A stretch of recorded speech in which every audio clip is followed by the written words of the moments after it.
Merci à Anne pour la présentation et aussi pour son investissement constant dans l'association, et à toutes celles aussi qui s'investissent beaucoup et qui ont participé à organiser ce scontre.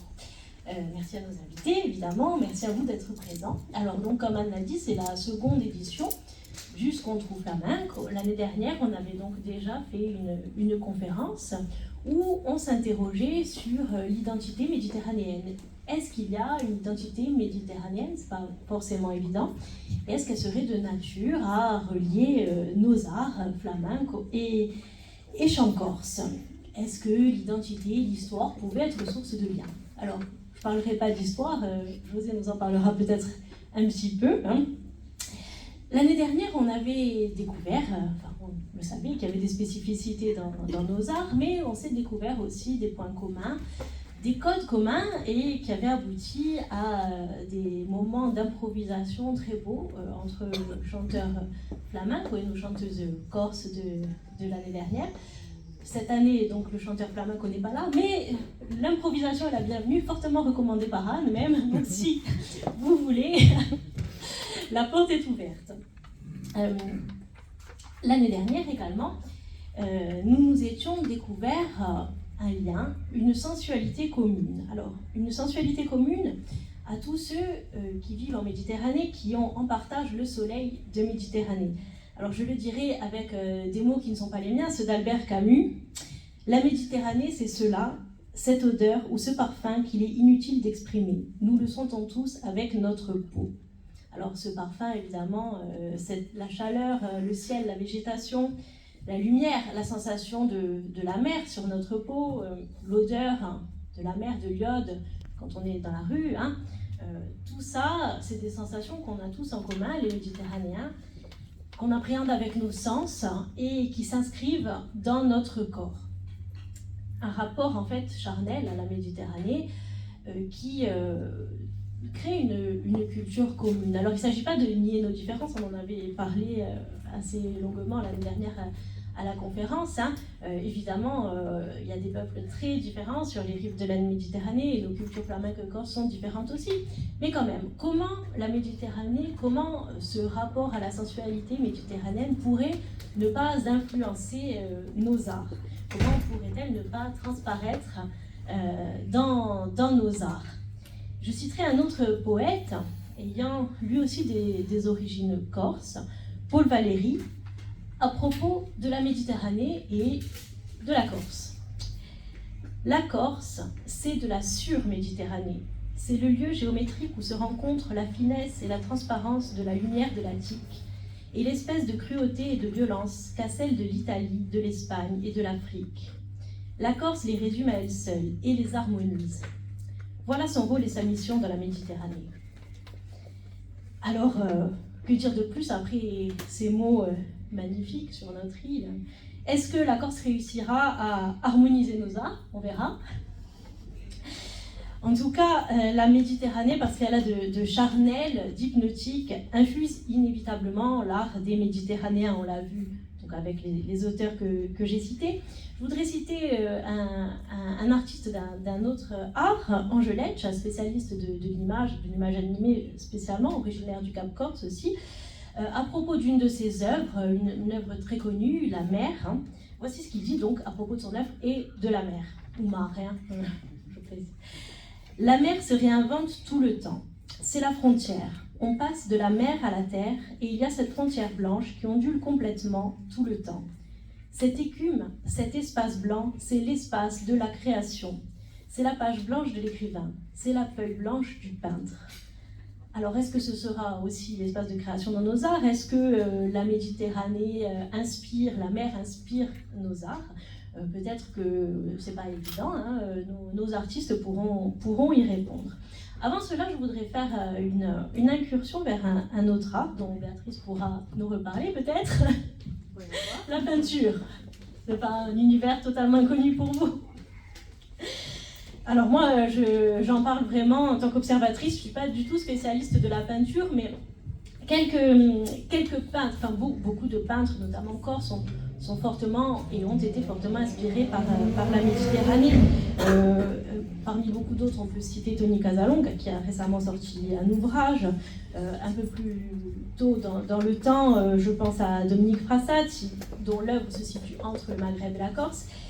Et surtout, parce que c'est assez parlant par rapport au thème qui est le nôtre, je voudrais vous montrer deux images de Léon Canincione, qui allait encore plus loin dans la fusion des imaginaires méditerranéens.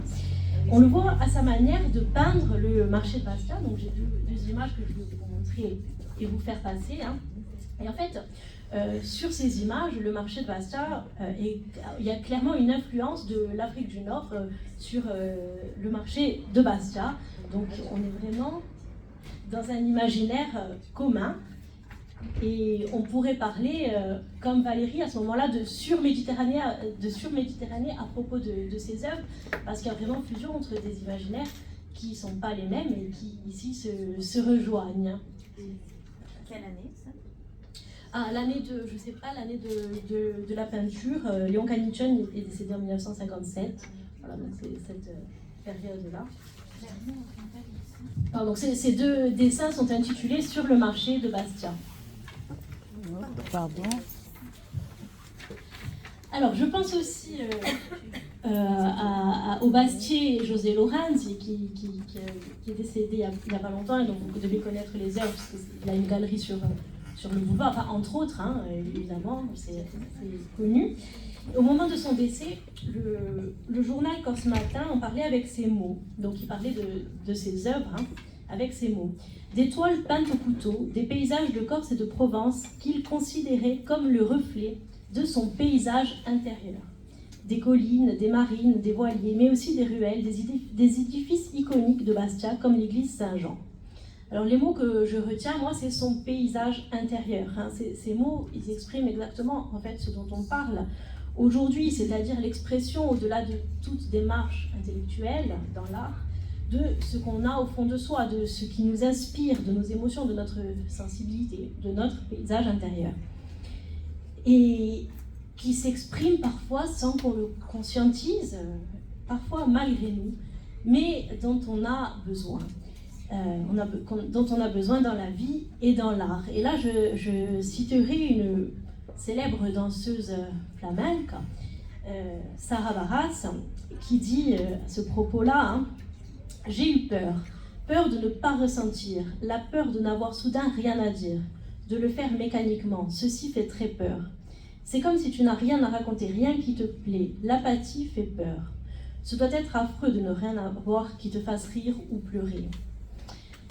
Donc, ces émotions, on en a besoin dans l'art et dans la vie. Donc l'art, expression d'un ressenti individuel, collectif, expression de la joie, des fêtes, mais aussi des peines, des difficultés de la vie, et qui permet aussi de transcender les difficultés et de les extérioriser. Je cite à nouveau Sarah Barras qui dit comment se défoulent les gens qui ne dansent pas? Comment se défoulent les gens qui ne montent pas sur scène et y déversent leur cœur?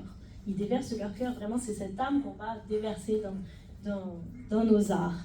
Donc cette dimension d'extériorisation qui est très forte. Alors, extériorisation, un autre aspect de l'art, c'est aussi parfois l'expression d'un ressenti et d'un avis sur la société, parfois aussi de revendication. Alors c'est largement le cas du chant corse, particulièrement depuis le Riacuiche, où je ne vais pas développer cet aspect qu'on connaît assez bien ici, mais c'est aussi le cas du flamenco, et encore aujourd'hui, dans sa version la plus contemporaine, avec beaucoup d'artistes qui mélangent les styles et expriment des revendications. Je pense par exemple à une sévillane sur laquelle Anne nous a beaucoup fait danser il y a quelques années, du groupe El Puchero del Ortolano. Cette sévillane, elle s'appelle Sevillanas Hipotecadas, donc des hypothèques, voilà, ça renvoie, cette sévillane, elle parle de la crise bancaire et des hypothèques qui ont mis de nombreuses familles espagnoles à la rue. Donc on est vraiment dans une dimension de revendication sociale. Donc ce que je dis là, c'est une évidence, l'artiste engagé, on ne l'a pas inventé ce soir. Donc l'art, expression d'une émotion individuelle, d'une émotion collective, expression de notre rapport à la société, mais au-delà, acteur de la société, c'est vrai de depuis toujours. Hein. L'art a un rôle majeur dans la vie collective. Alors pour le chant corse, nos artistes pourront en parler mieux que moi, hein, mais issu d'une tradition populaire d'une société rurale où le chant a une dimension, vraiment une fonction sociale de lien, de partage, et aussi qui permet de franchir certains moments aussi. Je pense notamment au chant sacré, on pourra en reparler. Pour le flamenco, c'est pareil, hein. Dès l'origine, le flamenco exprime, traduit la vie, les désirs, les malheurs du peuple gitan. Et donc, il y a toute cette dimension, voilà, de partage, d'expression, et aussi de transcender les difficultés dans l'art et dans le chant, dans le flamenco. Alors, cette idée de transcendance dont je parlais, ça dépasse aussi cet aspect-là. C'est aussi aller vers un au-delà, un au-delà de la réalité quotidienne. Alors cette idée-là, elle me rappelle les paroles d'une chanson corse du groupe A Pasqualine, qui s'appelle Fratu Tilumi. Alors cette chanson, elle parle du savoir, elle parle de l'université, à laquelle est beaucoup liée la culture aussi, dans la vie et dans la chanson. Mais je pense qu'on peut reprendre ces mots à notre compte ici, à propos de l'art. Alors quelques paroles de cette chanson, hein. E ciò che staziona l'anima, una via a lungo andà, una era lei chi può tramandà, un biodo da culma, una storia verso l'ancoiffa. Je traduis pour notre invité international. Donc c'est ce qui façonne l'âme, hein. Bon, c'est beaucoup moins poétique, hein, dans ma traduction, mais c'est ce qui façonne l'âme, un long chemin à accomplir, un lien qui permet la transmission au sens au-delà des générations, un vide à combler, un élan vers ce qui n'est pas encore, ce qu'il y a à faire vers l'avenir. Donc l'idée, c'est un peu comment l'art peut nous permettre de combler un vide qui serait existentiel chez l'être humain, hein, et d'aller vers quelque chose qui nous dépasse. Cette création, cette inspiration qui vient du fond de nous-mêmes, nous permet d'aller vers l'au-delà de nous-mêmes, vers l'avenir, également vers l'autre. Alors l'autre dans nos sociétés, on en a parlé, mais aussi l'autre ailleurs. Et c'est le sens de nos rencontres, hein, de ce week-end.